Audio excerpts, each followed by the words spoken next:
Welcome to another segment of Frankly Green Bay. I got my partner with me in Let Me Be Frank Productions, the very talented Patrick Hibbard.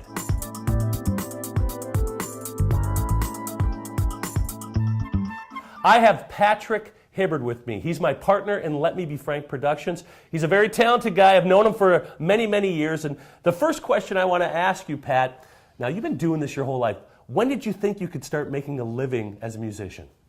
I don't know when I thought I could make a living doing it, but I remember when I was 5 years old, a little kid, I got like a toy gun for Christmas, back when you could still get a toy gun for Christmas.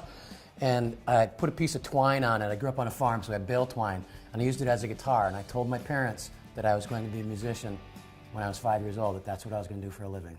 Wow, because I remember as being in college, and you had the biggest band in the area at that time, Moving Violations. Moving Violation was a band that I started when I was 14 years old with my older brother, Mike Flaggy. Yep.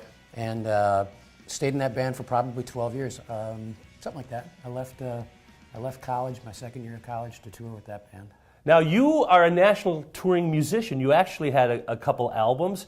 Tell me how that was, touring the nation as an 18, 19, 20-year-old. It was a blast. I didn't get rich, but I had more fun than anybody should be allowed to have. I learned a ton, got to see the country, played in Alaska. I was probably on the road for 12 years straight. Yeah. And you know what? I knew Pat in the clubs, and I'd see him playing. I'm like, who's that scary guy with that big hair? You know, Pat, there's a lot of talented musicians in this area, and I know you have played with almost everyone.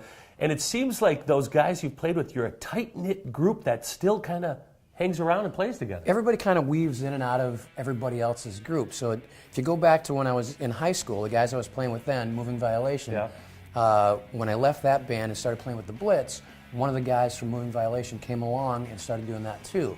When that band was done, we started a band called Cat House. And one of the guys from the Blitz was in that band also. After that, I did a couple of different things. Graphic Nature, which is some other guys that I had played with before, and Black Dog, the Zeppelin tribute.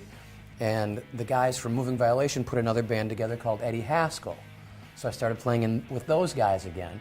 And the guys in that band turned into another band that I'm in now called Red Clover. Like musicians, we kind of stick together because I guess we can play music. Because it's fun. Yeah, it's fun too. All right. Now, a couple years ago we started this thing. Let's talk about how you got involved with Frank's Dinner Theater years ago.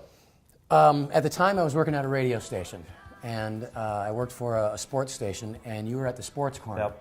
And I had sold you guys I think it was Billy Lyons at the time. Okay. A Packer show that we did on the radio. And as the sales guy, I was required to go to the shows. So I'm sitting there at 5 o'clock in the afternoon with a tie on at the bar, and you were behind the bar. And I think, I didn't see you all that often back then. I mean, I knew you. Yep. And you had asked me about playing bass, asked me if I was still playing, and I said, yeah. And you said you had an idea that you were doing some shows at upstairs at Sports Corner. And you asked me if I was interested in playing, and I think my exact words were, what does that pay? Since then, Pat and I have written over 80 shows together with Let Me Be Frank Productions. And Pat, you're a businessman. You had a production company, you had a booking agency, now you're part owner of Let Me Be Franks, and Music U. Man, you've done it all. I'm still trying. Tell us a little bit about Music U. Now, Music U it's a music school. We're the only standalone music school in this area right now.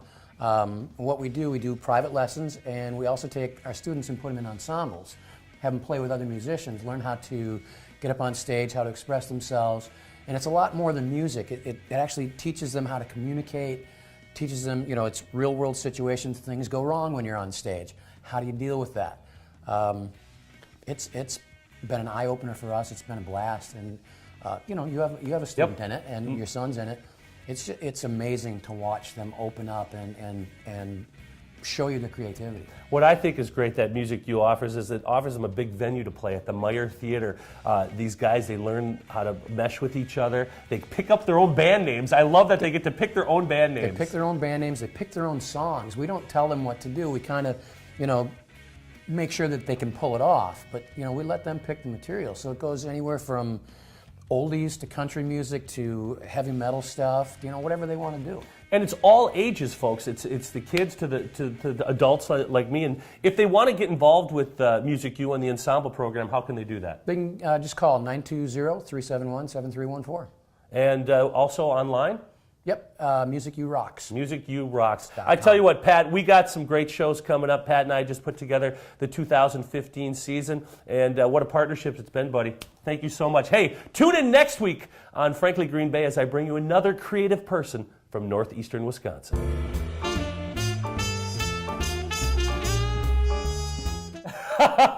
Exactly, and it is a professional theater. I'm so sorry. Can we cut that? No. There we go.